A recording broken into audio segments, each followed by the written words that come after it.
próxima investigación de ILAT va a dar mucho que hablar porque vamos a proponer una nueva escala tributaria para concebir el impuesto a la renta. Un impuesto absolutamente inmoral porque atenta contra un derecho fundamental que es el de la propiedad privada. Hoy quiero hablar del impuesto a la renta y de la ley. Dos conceptos que es importante interiorizar y entender antes de procurar adentrarnos en el debate que más que todo es el que estamos hoy en día, que es el de políticas públicas, qué políticas proponemos, qué políticas defendemos. Pero a nivel conceptual es necesario interiorizar desde la óptica liberal sobre todo estos dos conceptos. Uno, el impuesto a la renta es un impuesto absolutamente inmoral porque atenta contra un derecho fundamental que es el de la propiedad privada. Hay tres derechos que anteceden cualquier constitución, que anteceden cualquier otro derecho: la vida, la libertad y la propiedad privada. El impuesto a la renta atenta contra la riqueza que genera uno, se confisca por un tercero para, en base a una concepción a priori de lo que es justo, redistribuirla a su antojo, a otros que no la generaron. Esto desde luego que se usa por la izquierda, exitosísimamente por cierto, para su lucha de clases. El rico versus el pobre, el que tiene mucho versus el que tiene poco. Y el que tiene mucho hay que quitarle, porque esa es la solución para lograr una verdadera justicia social. ¿No es verdad? Ese discurso nos es familiar a todos. Pero el impuesto, como su nombre lo indica, denota obligación, obligatoriedad. Y por el monopolio de la fuerza coercitiva del Estado, a uno lo obligan. No es una ayuda ni una donación voluntaria. Esto viene de cuando unos reinos dominaban a otros, cuando unos monarcas demandaban que se les pagara regalías a ciertos reinos, los emperadores, etc. Por ende su nombre, impuesto. La próxima investigación de ILAT va a dar mucho que hablar porque vamos a proponer una nueva escala tributaria para concebir el impuesto a la renta. Hay otro punto que es importante resaltar acá: la escala a la que estamos acostumbrados en muchos países, pero particularmente en el Perú, que es una escala progresiva, en base al que gana más, va pagando más porcentualmente, es nuevamente un atentado contra el principio de igualdad ante la ley. Porque si tú produces más, ya no tienes el mismo trato ante la ley. Se te penaliza ese éxito. Entonces, al final, lo que pasa es que pierde el país en su conjunto y la sociedad, por ende, y los más pobres también. Porque si de cada dólar pasado un cierto monto tú me vas a quitar la mitad, yo prefiero quedarme en mi zona de confort y toda la producción en su conjunto sufre. Porque yo no me voy a levantar a trabajar para que tú de cada dólar extra, a partir de cierto monto, tú te lleves la mitad. Eso no es justo. El impuesto a la renta en general no es justo. Pero quiero hacer hincapié en que, así como el impuesto a la renta no es justo, mucho menos la escala progresiva es justo.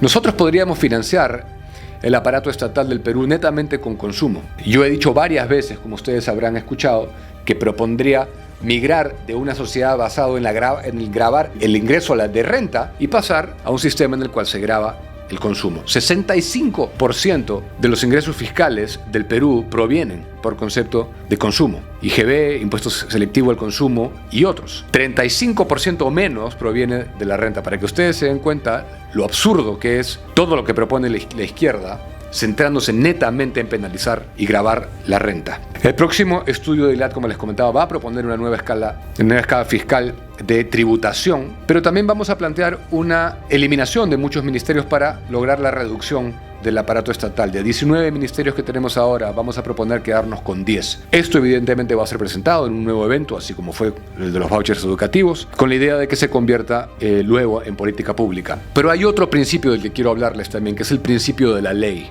Y las funciones de la ley y la desvirtuación que ha sufrido la ley, que ha terminado haciendo cosas que debería impedir, porque la ley lo que debería hacer es impedir la injusticia y, en otras palabras, garantizar la justicia. Pero cuando mediante una ley se permite el robo legal, la expoliación mediante la ley, pues la ley se desvirtúa y termina siendo exactamente lo opuesto de lo que debería ser. Frédéric Bastiat, en la Francia de 1850, ya alertaba dos cosas. Uno, que la ley, como les digo, estaba permitiendo hacer todo aquello que debería impedir. Y estaba logrando también, a través de la dependencia en la ley y por ende en la dependencia del Estado, el destino que inequívocamente Francia está viviendo hoy en día, que es un estado digamos, quebrado. Y les quiero leer una porción de ese texto que yo se los recomiendo verdaderamente. Y dice: mientras el pueblo francés se ha adelantado a todos los demás en la conquista de sus derechos, o más bien de sus garantías políticas, no por eso ha dejado de permanecer como el más gobernado, dirigido, administrado, gravado, trabado y explotado de todos los pueblos de Europa. Y así continuará mientras consideren a los hombres como sensibles pero pasivos, incapaces de elevarse por propio discernimiento y por energía propia hasta ningún grado de moralidad o bienestar, quedando reducidos a esperarlo todo de la ley. Y eso es exactamente lo que ha pasado en Francia. La iniciativa privada, el libre emprendimiento ha quedado absolutamente devastado, ha sido aniquilado, todo se espera del Estado. Y eso lo único que hace es matar el espíritu humano en todo su esplendor, desde luego. Es importante entender estos conceptos, sobre todo el de impuesto a la renta. No quedarse con los frutos del trabajo de uno es una de las definiciones de esclavitud.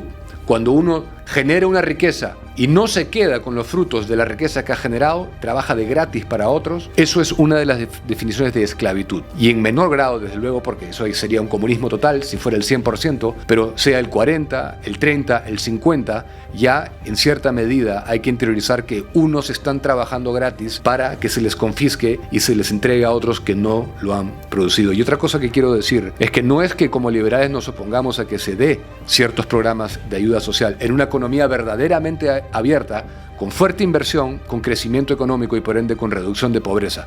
Si hay esas condiciones, desde luego que no nos oponemos a que haya esfuerzos focalizados que ayuden a los que puedan haberse quedado fuera de ese sistema verdaderamente abierto. Ahí les dejo estos dos conceptos que son importantísimos de entender.